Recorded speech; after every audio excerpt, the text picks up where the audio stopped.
Hi everyone, welcome to this month's Melbourne Xamarin and Blazor meetup. We're lucky to have Rod presenting for us today.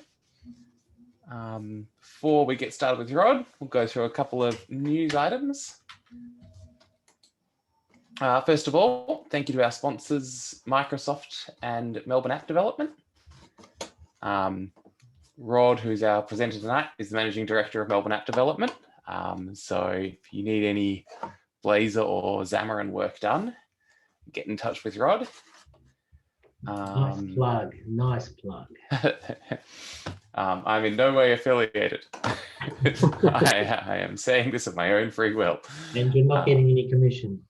In terms of what's been going on in the Xamarin and Blazor space recently, we had Build last month. If you want a recap of what happened Xamarin-wise there, the most recent community stand-up is the best place to head for that. So there's a lovely YouTube link you can't click on, but if you just Google Xamarin Build 2021 recap, you'll find yourself there on the community stand-up on YouTube. A bit light on in terms of Xamarin announcements, mainly because everything's focused on Maui, which is coming out quite soon. So Preview 5 has just come out about a week ago. We're getting a new Maui update every month up until the stable release in November. So last month, our presentation was on getting started with Maui as it is now. So check out that presentation if you're interested. And then later on in the year, we'll all be getting geared up for getting our apps moved across. The other bit of news is the weekly Xamarin app, which Kim and I have been working on, is now available on the iOS App Store and Google Play Store. So you can head to that website address or just search for weekly Xamarin on your mobile. The other bit of news that we've always got is we're always looking for more presenters. So if anyone has an interesting topic they'd like to talk about, or if you know of anything and you'd like to hear from someone, let us know. So kind of anything that's Xamarin or Blazor related or adjacent that you think would interest your fellow Xamarin and Blazor developers, get in touch with Kim or Rod or myself and we'll work something out. Anyone else got any other news items before we get into the presentation? Sounds good. Alrighty then, I'll get ready to hand over to tonight's speaker, who is Rod. As I mentioned before, he's the Managing Director of Melbourne App Development. He's also one of the organisers of this meetup and a good friend of mine. So I'm going to hand over to Rod now, and he's going to tell us some stuff about navigation in Blazor. Thank you, Lachlan. This presentation is going to be a hands-on workshop. So I have a Blazor app running here at the moment. What I'm going to demonstrate is how to navigate from page to page in Blazor. Blazor has some standard mechanisms for doing that. Basically, they fall short in a number of different ways, and we've developed an alternate way to do it. What I'm doing here is I've created a brand new Blazor app, just the normal new solution. This is a server-side Blazor app. And at the end of this, I will provide the GitHub link for this code. So what I've included in there is the methods that we use for navigating from page to page. Now, the code that I'm about to show you is a very simplistic use of those tools, but the tools are fully fledged. There's a number of methods that are encapsulated in them, which we use on a day-to-day basis. So they'll be included in the GitHub. What I'm going to do is go through 5 examples, and I will just explain them as I go, and I'll progressively build up to the more complex way of passing parameters between pages. So I'm going to demonstrate by example. So what I've done here, as I mentioned, I've just created a brand new Blazor app. This is what you get out of the box, the Hello World one, and I've just added some text here, and the examples will fit there. So I'll switch over to the Visual Studio. I'm up in Queensland, and I'm sitting on a hotspot on 4G. So there seems to be a delay of about, Lachlan was saying, about 3 or 4 seconds between when the screen appears and when I type. So I apologize for that, and I'll take things as slow as possible. So what we're going to do, what I've done is I've created a club class which inherits from iModel, and it's just basically a GUID ID of the club and the name of the club. I've also created a member class. So I'm going to demonstrate members belong to clubs. This is a simple ID, first name, last name. I've also created some extra fields down the bottom. I'm using these for example 4. So this is, for this member, this is the ID of the club that they're in, and the actual club as a part of the model. The iModel is a very simple interface. So each of those club, remember, they implement iModel, and that just gives me the GUID ID. I've also implemented a data services class. So this is a scoped class. The purpose of this is to give me test data, really. So I've got something to show. So there's an interface that has a list of clubs, a list of members, and these 2 fields here, save member ID and save club ID. I'm using that to simulate scopes session memory, which I'll explain when I get to example 4. So all this does is has a getter on clubs, a getter on members, and I've hard-coded that there are 2 clubs with this GUID, and this one's called the Suns, and this one's called Essendon. And I've created 6 members, and they are Bill Smith, Anthony Smith, Sally, Liz, Aidan Smith, and Alex Jones. They also have their own GUID. Nothing really spectacular there. What I'm going to do is, on my home page, which is the index page, there's the code that we saw before. The first thing I'm going to do is uncomment this,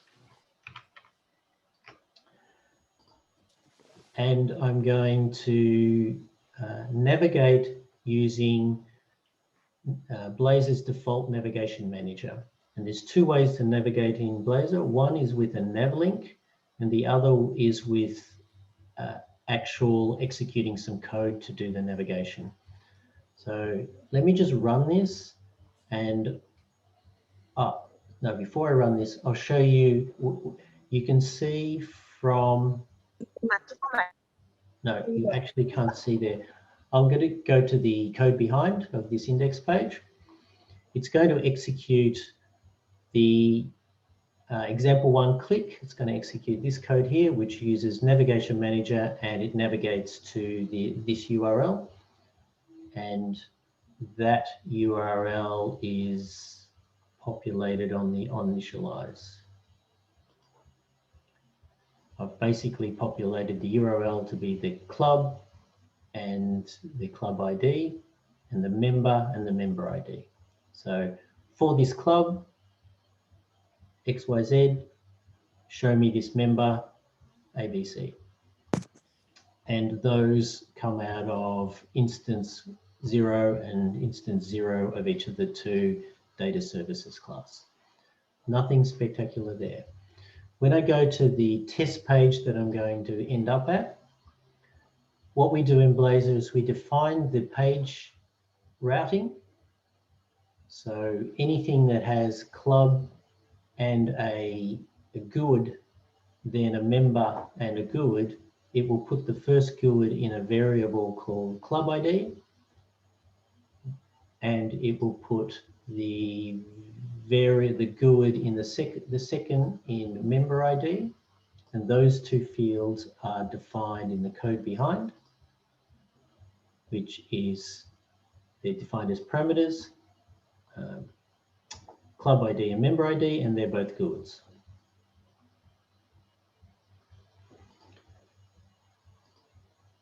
Now, what this page does is it just displays the club ID and the club name and the member ID and the member name.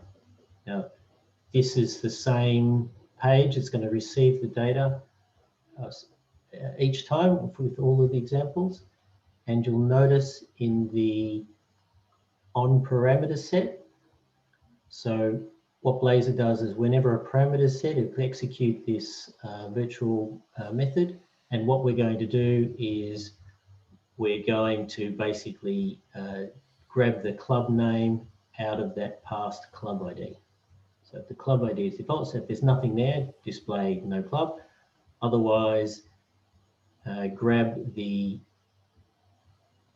look at data services and grab the club that's got that ID and put the name there. And similarly for the member number.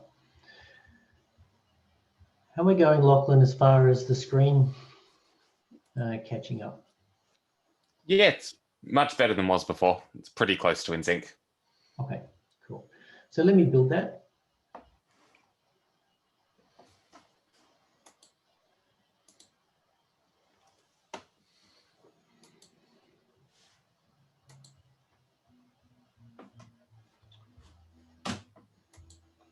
So example one is what I've created. As I mentioned, I'm going to use Navigation Manager to navigate using a navlink. So this first one is an A tag that's created by the navlink call in Blazor, and the second one is a button with which I've put that text on it. So I should probably show you that.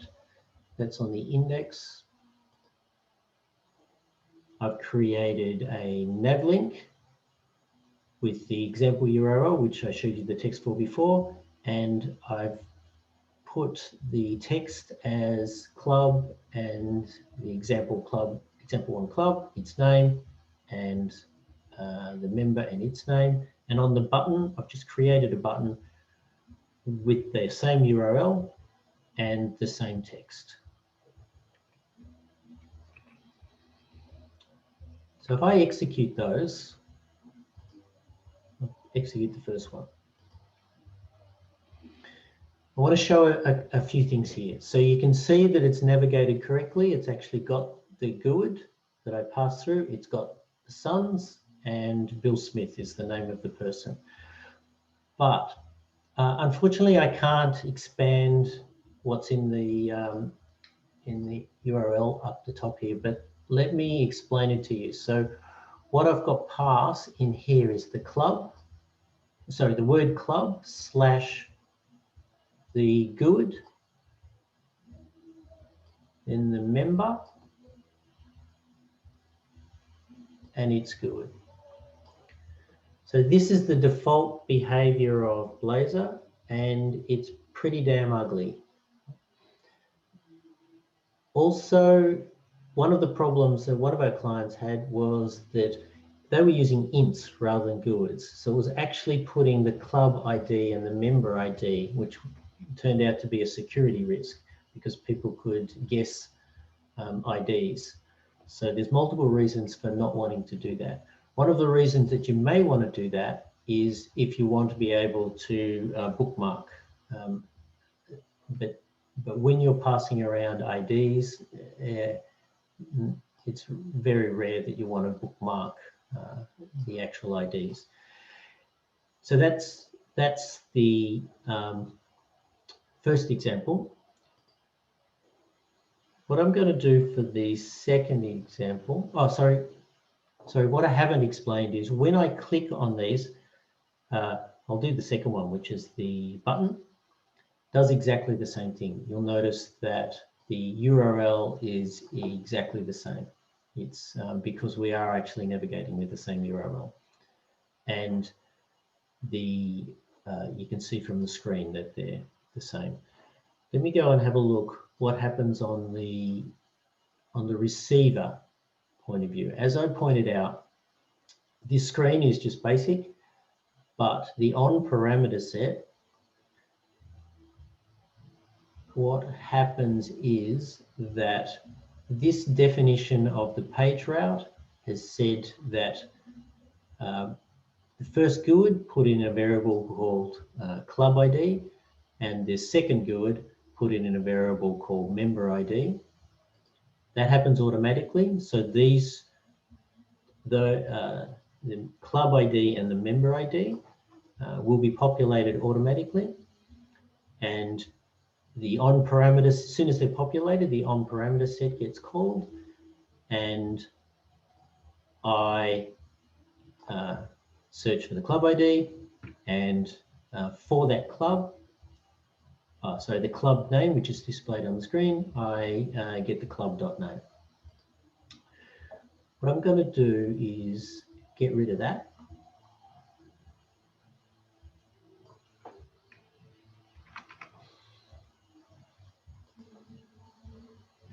Example 2, we're going to do something a little bit different. Same idea, but a little bit different.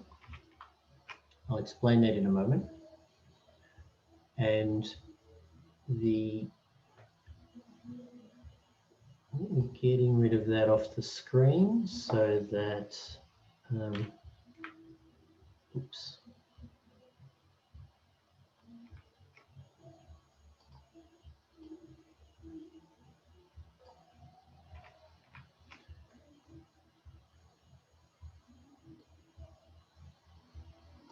Oh, gosh.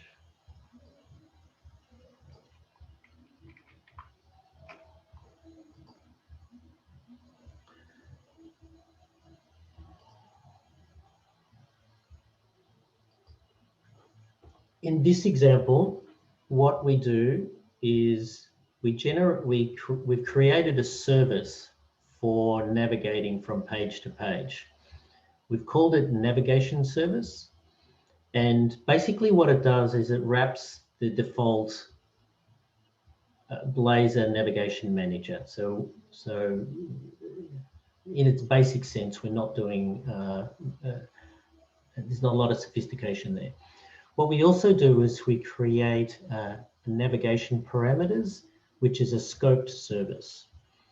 And then this button, what we're doing is we're navigating via, we're calling navigation services, which does the navigation, and we're passing through parameters. So let me show you the code for navigation service to start off with. So navigation service implements this interface. And as I said before, it's a fully comprehensive navigation service, but the only one we use in this example is this. We're going to navigate with the page string, and actually we also use the parameter one, which is down here a little bit, this one, where we pass parameters. So these are multiple ways of navigating, multiple parameters. So, and the main reason for all the different parameters is so that in different situations, you have to write less code, basically. It includes the automatic navigate back, and it includes other things like getting your base URL or your the current URL, your relative URL, and determining whether this is a navigation or a browser refresh. And initializing parameter. It's quite extensive. Now, let me just go to the implementation of this and show you what it's doing.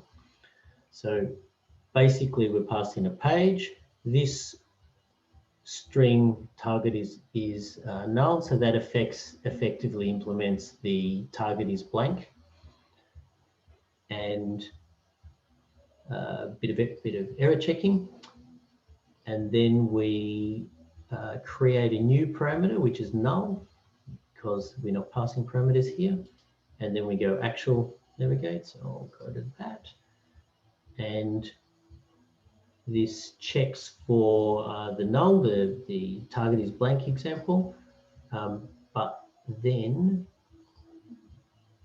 all it does is it says navigation manager, navigate to, and the page. So as I said, it's just wrapping the Blazor navigation manager. I will run that.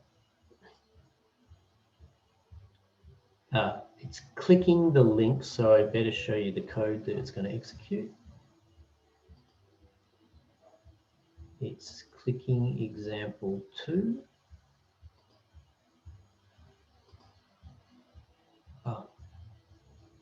Sorry, for example 2, I'm injecting the navigation service because we've got to use it, and I've created a club, different club and member for this example. And in navigation 2 here, we populate those fields, and then on click, we create a navigation parameter. We add to that parameter the club ID, we add the member ID, and these are key value pairs. And then we set the parameters in the navigation service, and then we say navigation service navigate to the URL.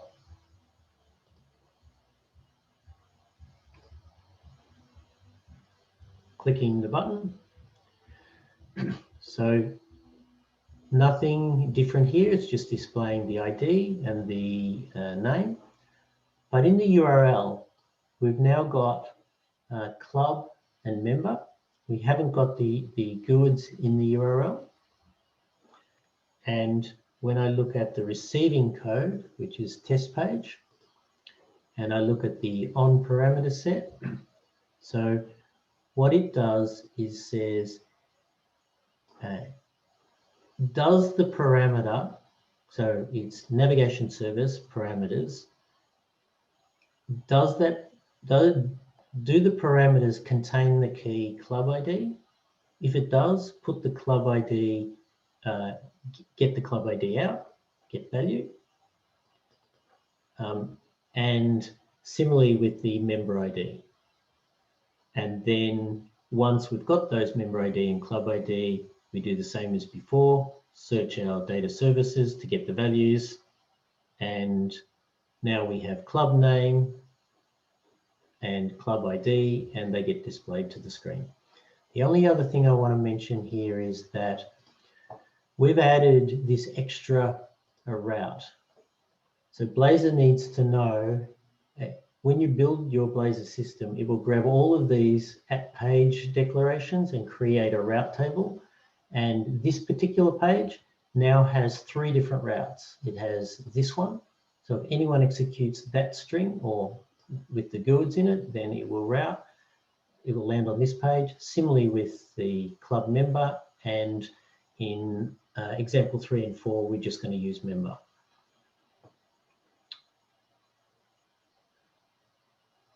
So the key point there is that we're just passing these parameters through scope service.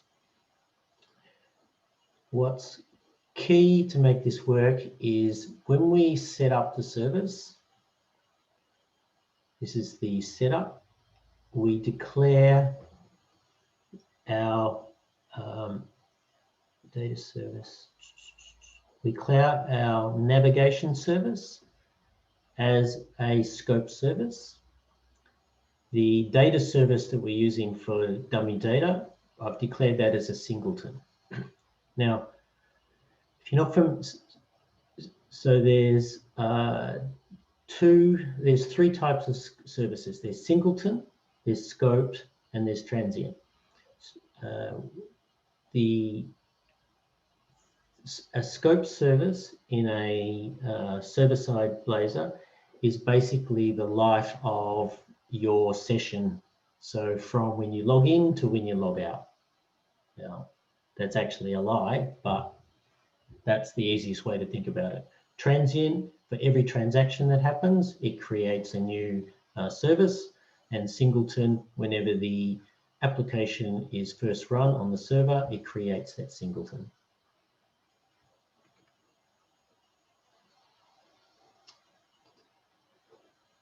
Back to the example.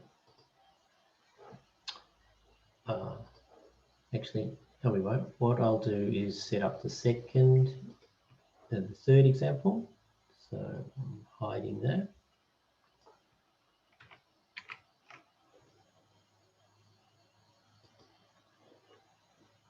Example 3, unhide this. And the, oops, getting rid of that. Example 3. And the razor code for example 3.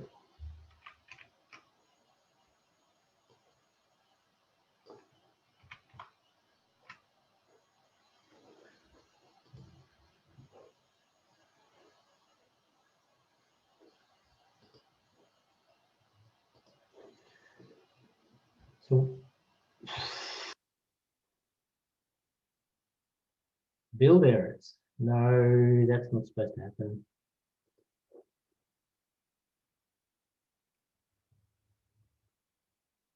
Uh-oh. Uh-oh. What have you done wrong?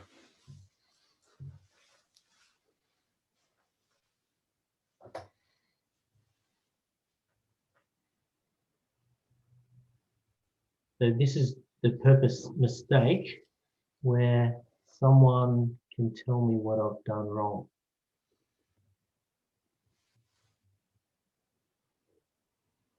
Oh.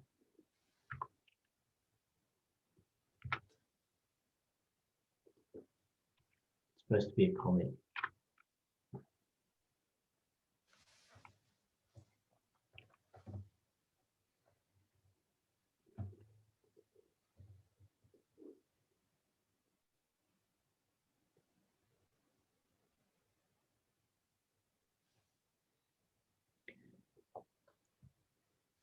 So in this case, what we're going to do is do the same thing, but by a nav link.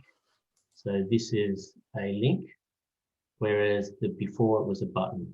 The main difference, the main reason why you'd want to use a link rather than a button is because if I do control and then click, it will actually create a new tab, whereas you can't do that with a button. That's an example of the difference. But this is actually renders as an ordinary A tag. So before I click on that, I'll show you what's going to happen. Oops, I'll show you the code. So we've created a MAD nav link. So MAD is Melbourne App Development.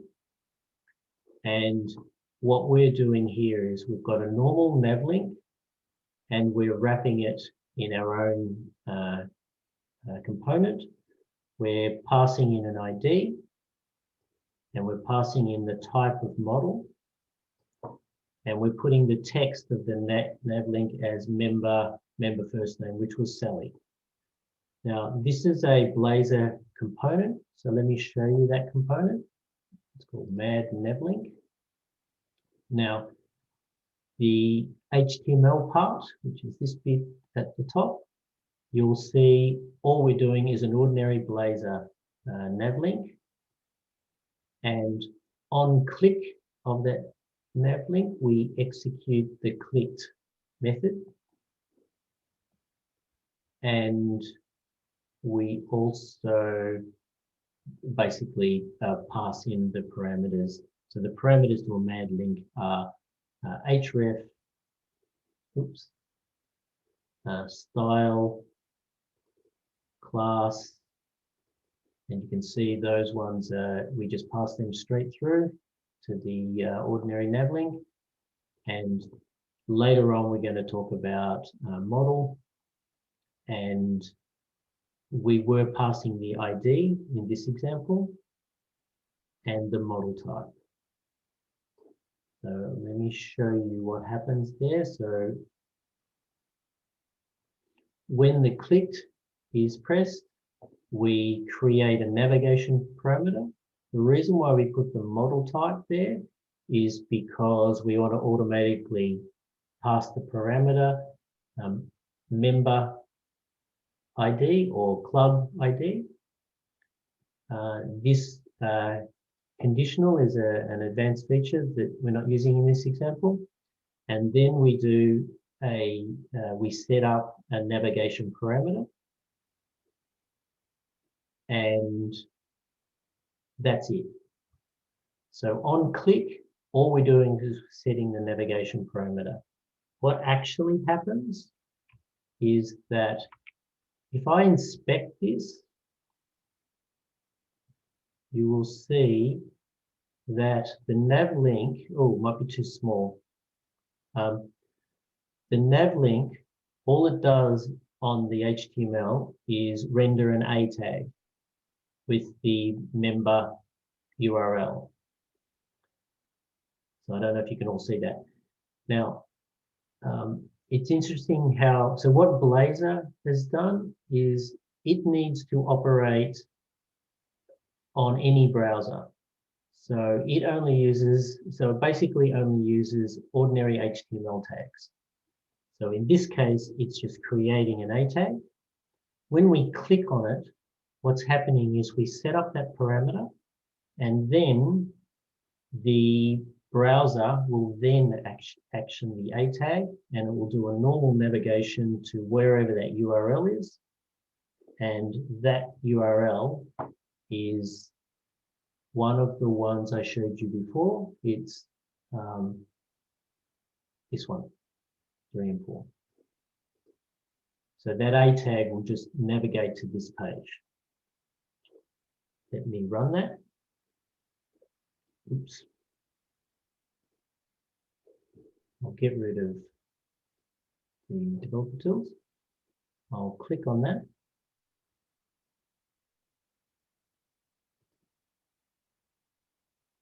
And you'll see that it's passed the member number and Sally Smith, and the URL is just member.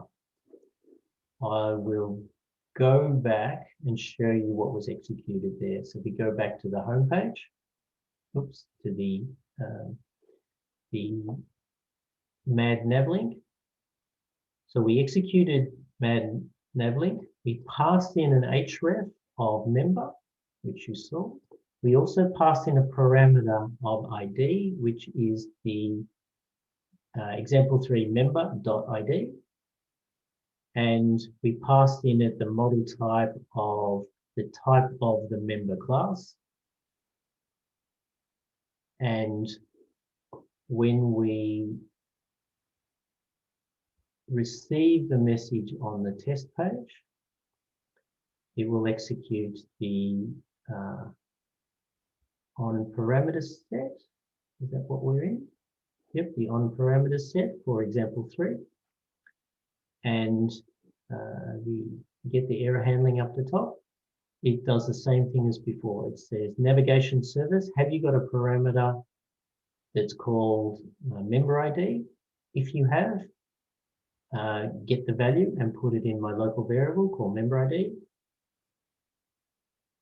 And that's it. So we're not passing club in this example. which leads me on to example 4. So, but before I do that, what the key takeout of this is, we're doing exactly the same thing. We're passing through a member ID through the parameters, but we're doing it via our mad navlink component. Let me set up the next example.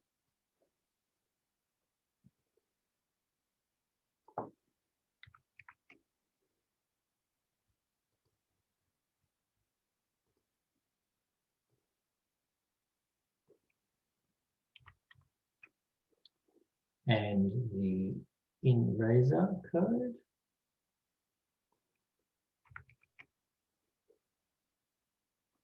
Example 4.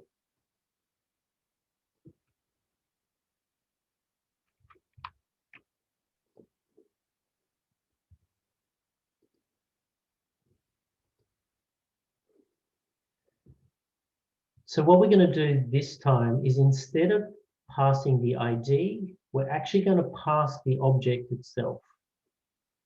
So what's very common is, when you're going from page to page on a real life system, on one page you may have a list of objects and the user selects one. And what they want to do is go to the details of that. So what we could do is pass the ID of that member, in this case, but instead we're going to pass the actual object itself. So let me show you what happens on the razor code. Oops. So we've still got a mad navlink. The href is still the same, remember, but we're passing in a parameter of model, and that's it. And we've got the text of member and the member first name. So let's go back to the mad navlink code.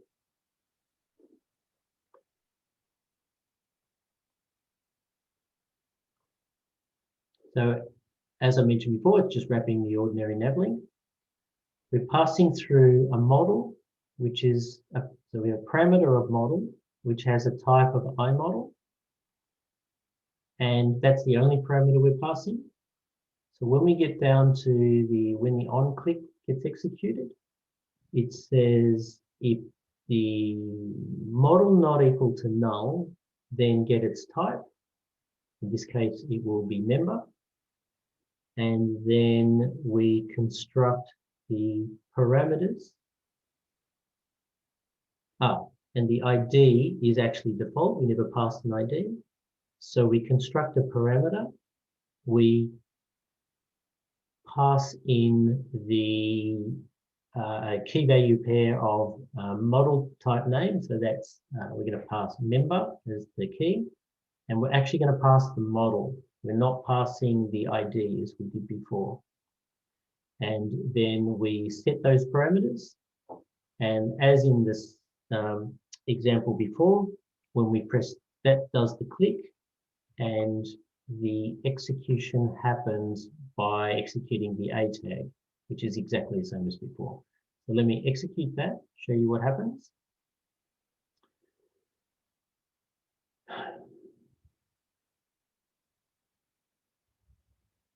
That broke. So I shouldn't be seeing a club there, because I didn't pass a club, I only passed the member. So maybe let me have a look at why that broke. But before I do that, let me show you what's happened here. So we've got the member ID is passed through. So we pass the model of the member. We're displaying its ID and that name. The club should be blank because I didn't mean to pass that. The URL is the URL we set, which is member. When we go to the receiving code, the URL, it's executing this route. These are the fields as we saw before. On the on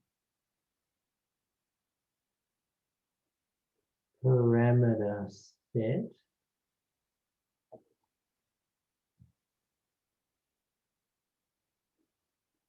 we are error handling up the top. We're saying, is there a parameter called member? Then yes, there is. Then we actually here, if I look at the parameters for, we have a property, there's a type member and its name is member. So we're saying, look for the parameter with a key of member. If you've got that, then populate the member parameter. And then if it's not default, then set up the member ID and the club ID. It looks like it's actually setting up the club ID and the club name.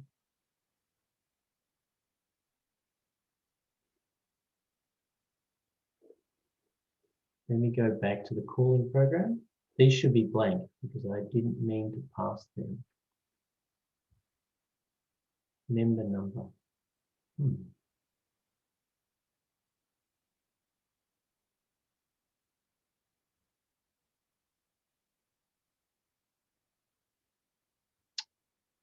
That's a bit of a mystery.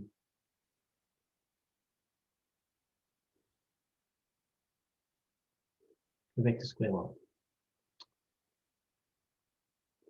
We are calling navlink and we're passing, oh, I know what's happening.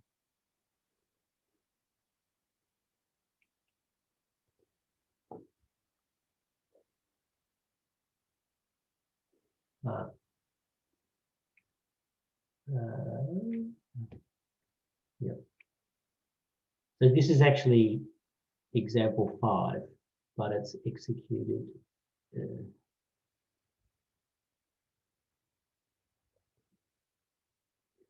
I'm going to comment this out, rerun it, because we executed the next example.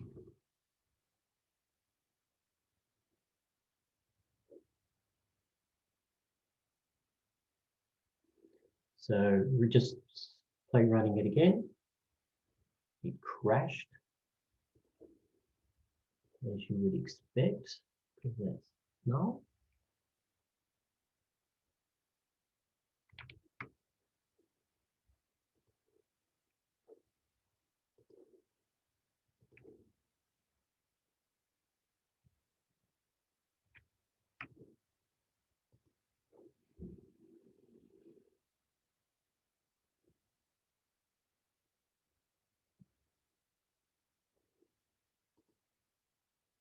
So this is what I expected. We're passing through the member and we get the member ID and the name of the member.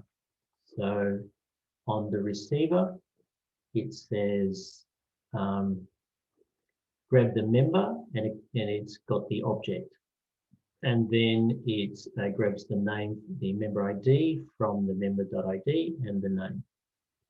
Now, what I'm going to do is execute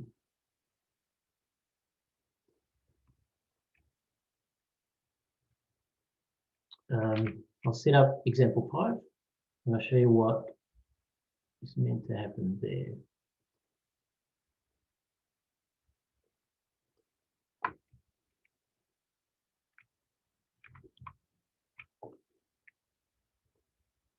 So in this example, club is 0.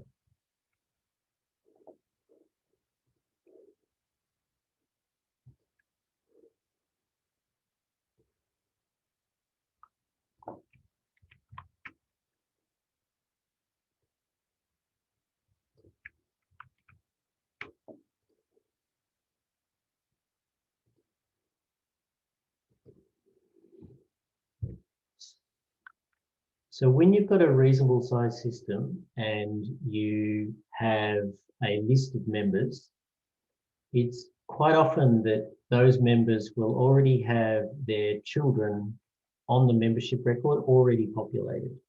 So what we're going to do in this example is pass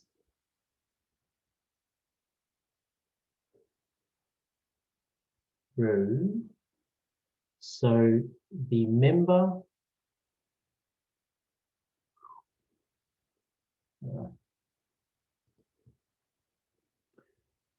when we set up the data, we're going to for our member, we're going to add the club as the example for club.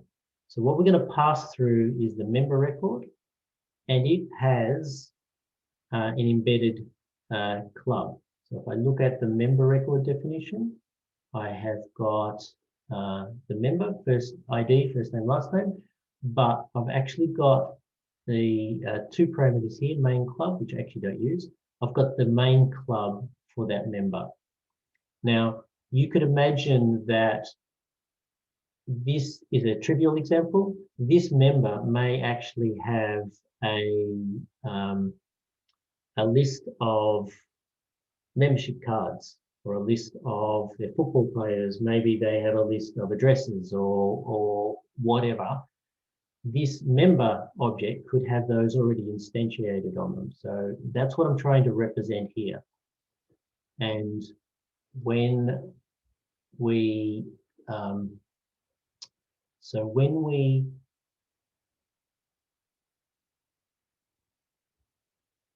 when we click on the link, we're going to go across to the page, and on the test page, we are doing the same thing. We are looking for the member. We pass the member, we're getting the member record. And what we're also doing, I'll come back to this. What we're also doing is saying the club name is the member club name. And the club ID is the member record, the main club, and its ID. So we're actually passing the member, and it has embedded objects.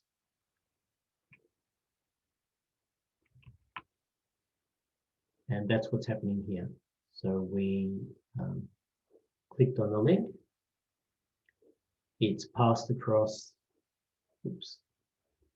So if I go back to the initiating Razor page, it's a mad nav link. It's passing a model, and that's it. And the text, and that model has embedded on it a club. That member record has embedded on the club, and that gets displayed on the screen. Now, I've lost track of what I'm going to do. I'm going to go back and show you something on example 4.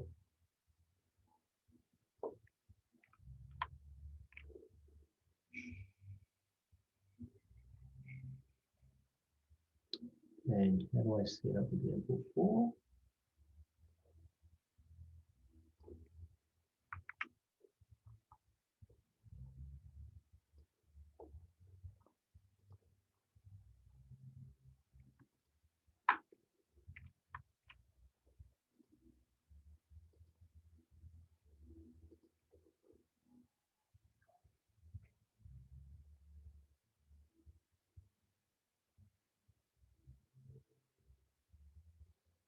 One of the complexities with, it's actually a server-side Blazor issue, not a client-side Blazor issue.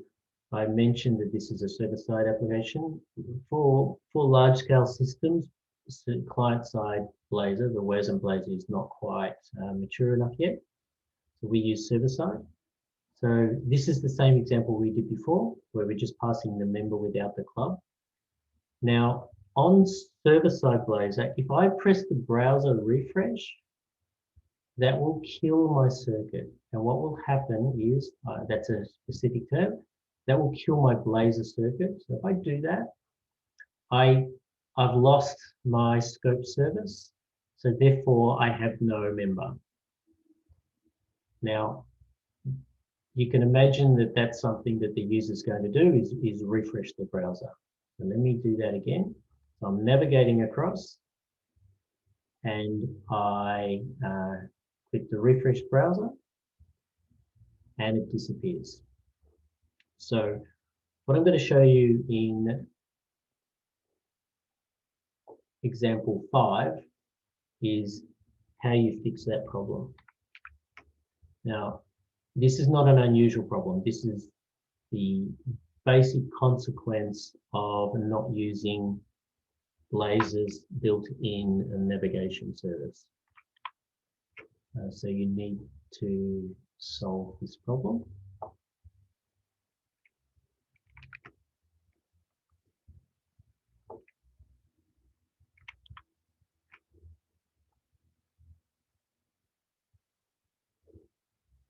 Now, I'm not changing the nav link. So the sender of the route, I'm not changing that. That's exactly the same. I'm still passing across the model. Back, I'm passing the complex model. The difference is, so I'll run it. And you can see that the club is, as we did the first time, it's the embedded object of the member. Now, if I press browser refresh at this point, we don't lose the data. Let me show you how that happens. So it happens on the receiving page. So as we've done so far, we're looking for a parameter that has a key of a member. If we find it, then we put it in the local member property.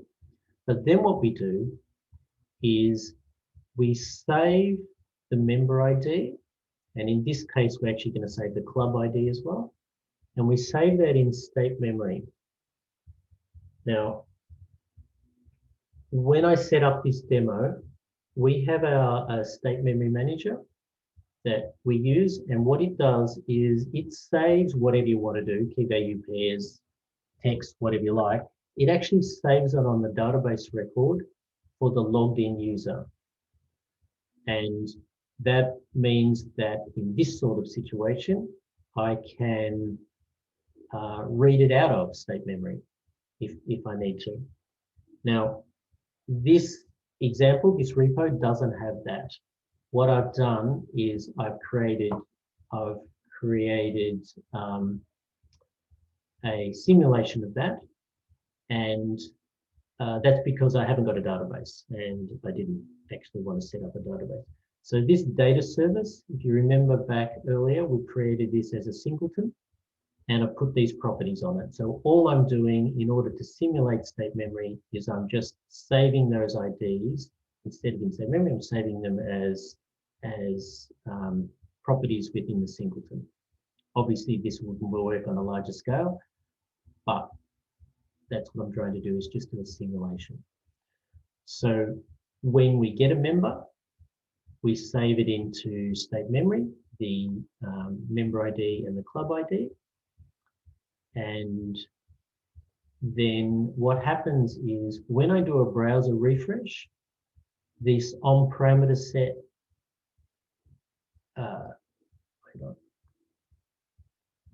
this on-parameter set gets executed again, and it comes through here and it says, do I have a property with a key of member? And there won't be one there because that's a scope service and that will have been lost. So it says else. Well, have I got one in state memory? Yes, I have.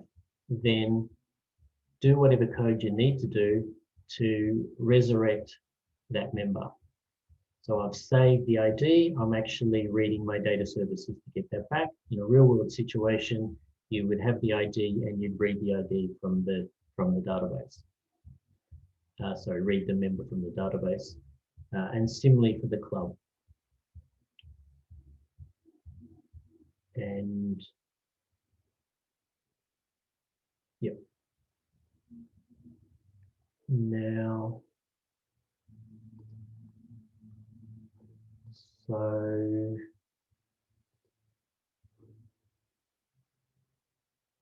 that's it. That's the 5 examples. So let me recap what we've done. So we started off by showing the default behavior of Blazor, where we get the URLs in the page route, and pretty ugly, and all of the clients that we've had have not wanted that. So we've had to come up with a solution. We created a navigation service, which wrapped the navigation manager. And we've also created a navigation parameter. And we pass either IDs, or basically key value pairs of objects through that parameter. So one thing I didn't show is on the parameter where we call this, we add key value. The thing to note is that the value is an object. So that gives us the ability to pass complex objects as well as a simple string or a GUID in the case of the ID.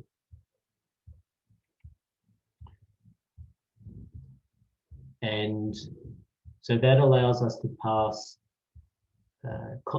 IDs, complex IDs, as well as, and then the next thing we did was save in state memory those keys for the case where we do a browser refresh.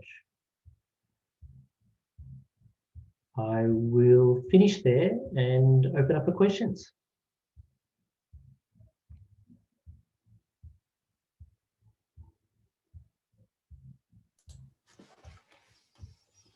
Thank you for that, Rod. That was excellent.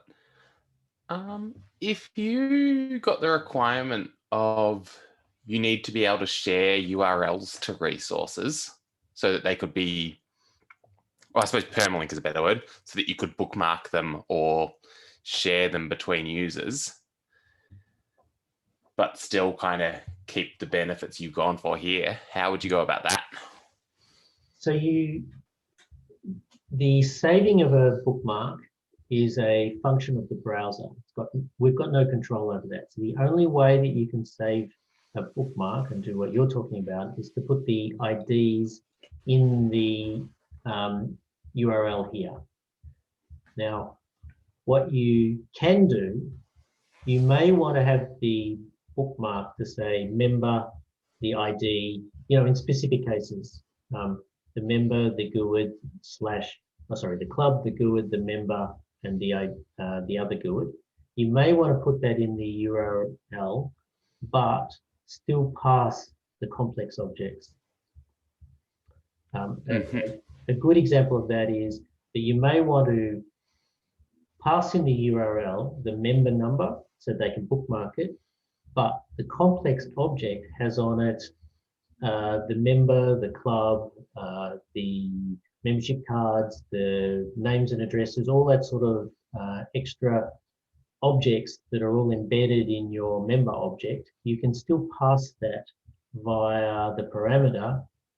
The routing will still happen via member/the ID, but you simply ignore the ID if you've got parameters. And if you haven't got parameters, then you need to construct from the database. And that means that if someone can bookmark that, and they will come to this page, but they won't have all of the peripheral values about the membership, the clubs, and all that. So it's up for you to control. I'm guessing also with that complex object, you might want to store it somewhere in database rather than local storage, because then you would have problems with people able to go in their developer tools and seeing your storage, I guess. Agreed. We actually can't do that because we're just using SQL Server.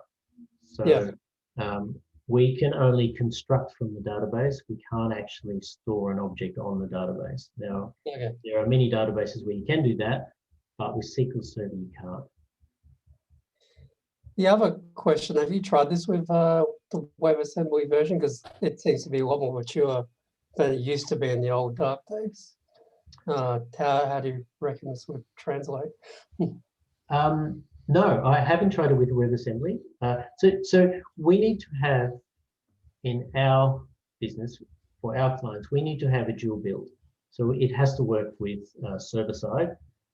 I don't think it's a problem with WebAssembly because when you do a browser refresh, your browser is the only browser running on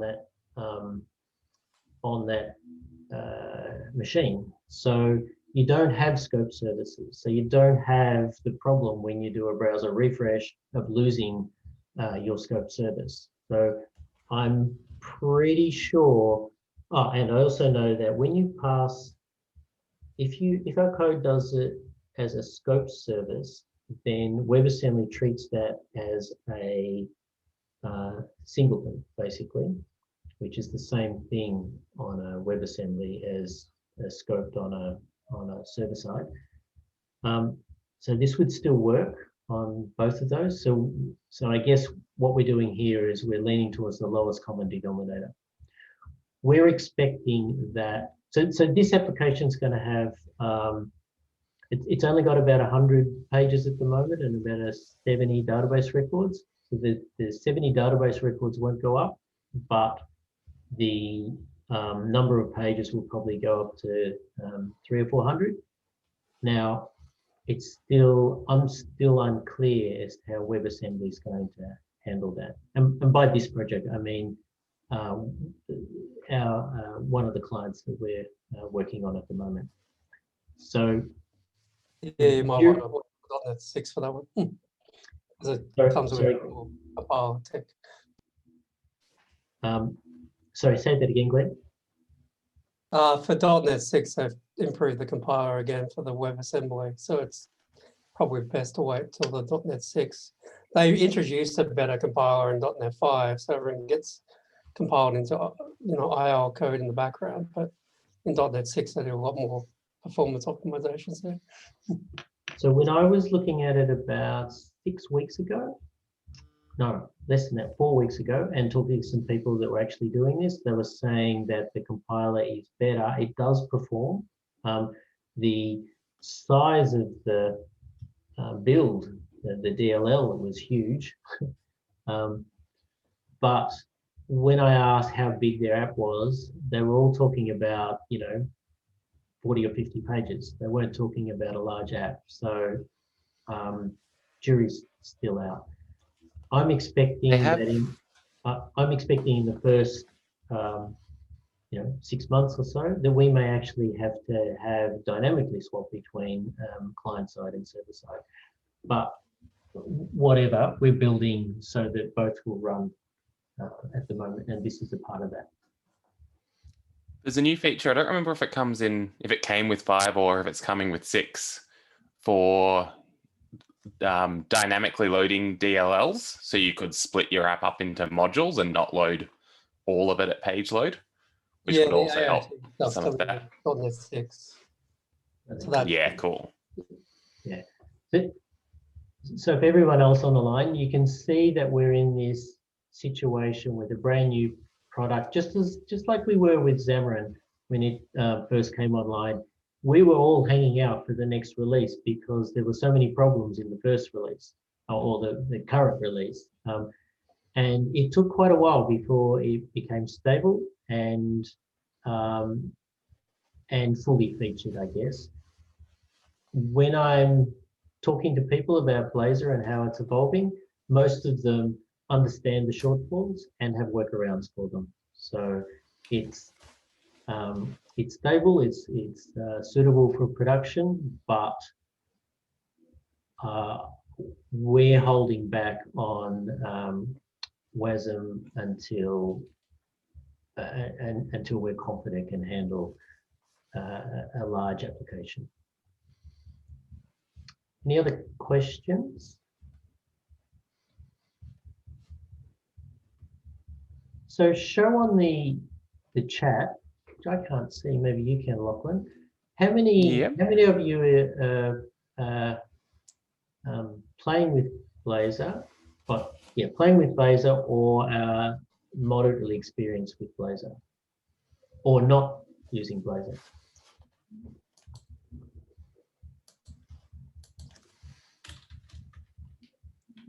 I can't see the chat, Lachlan. What's happening? So Kim has just sent me a private message saying he has no experience, but he plans to. I don't think he meant to make that a private one. Goran says he's doing Blazor. Glenn's doing it. Kim's gone public now. So everyone who's replied so far is getting into it. Can I see everyone? If you stop sharing your screen, it will probably make it easier to find it.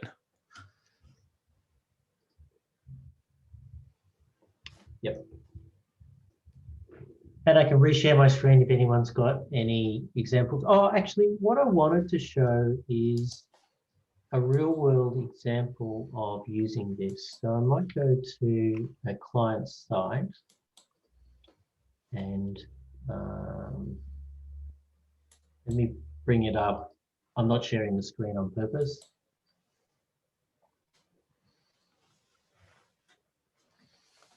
Till I find a reasonable page.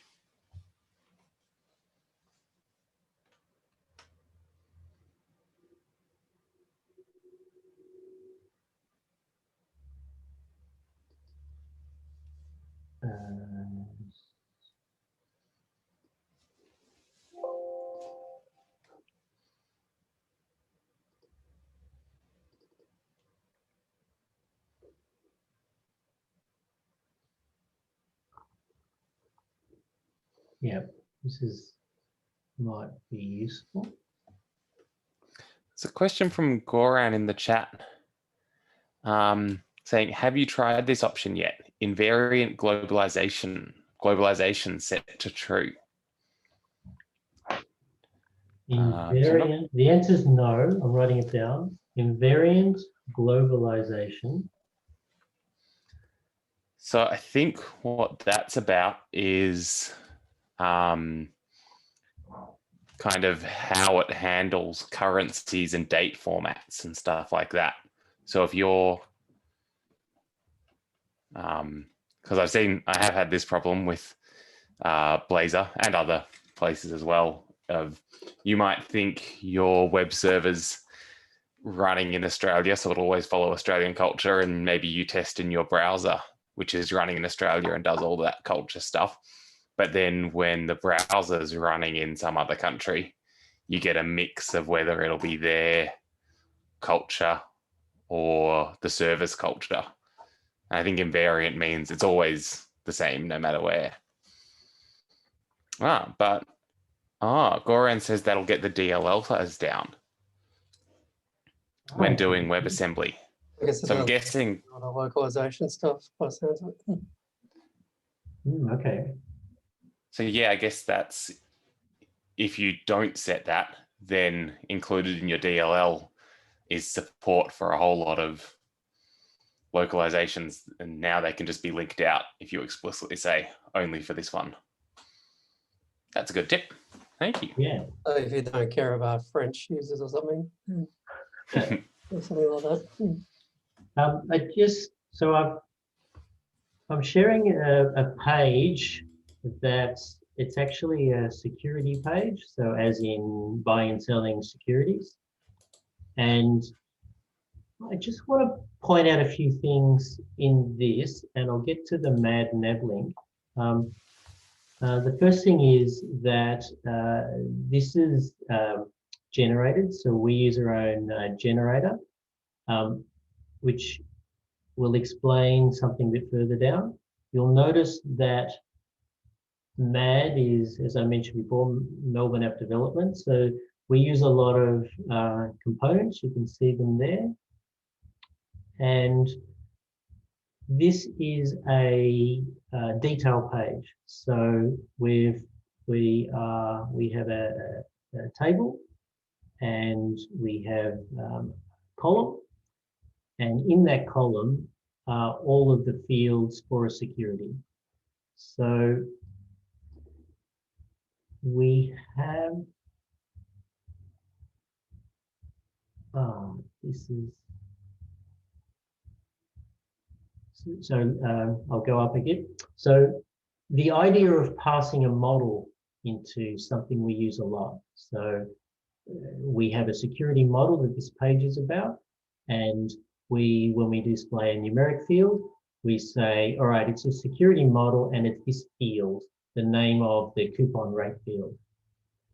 And that allows us, from the model and the property name, that allows us to derive what the label should be and what the data should be. And we also pass in the t-val, the type T, because it's a numeric field that handles doubles and ints and that sort of stuff. But what I wanted to show is the use of models. Now, if I go down here, here is our nav link. So this is the currency model.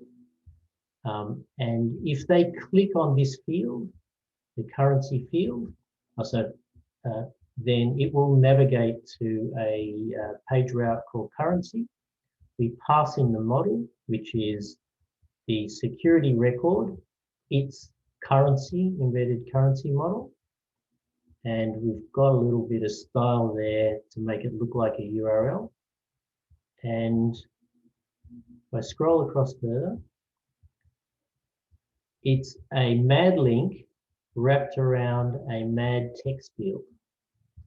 And the value of the text field is the display name of the currency record.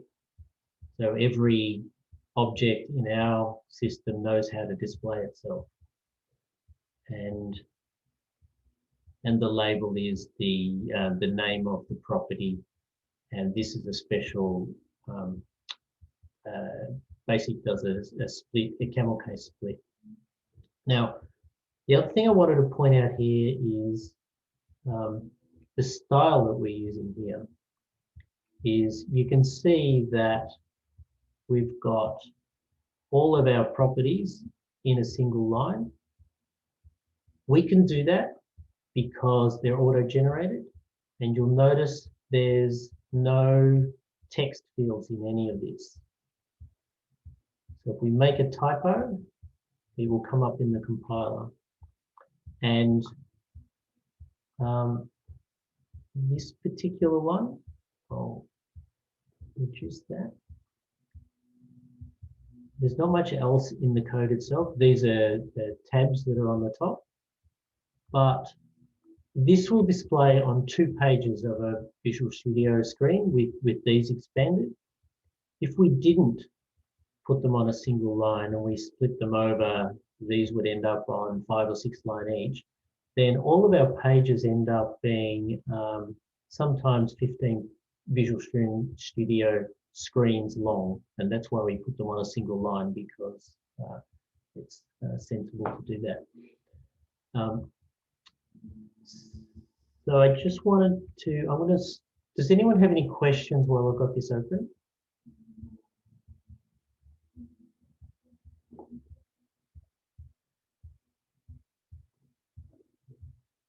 Yep.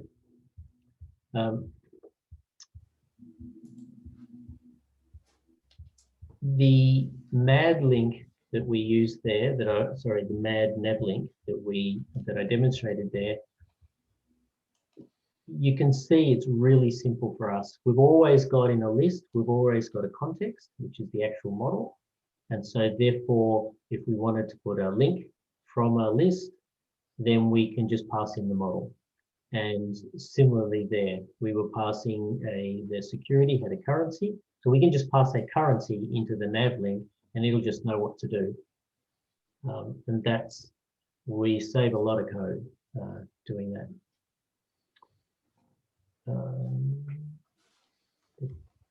That's it. Any more questions? Any questions on the link on the chat there? Yep. Sounds like that's all. So I guess we'll wrap it up there. Fantastic. Thanks, Rod. Not a problem. Not a problem.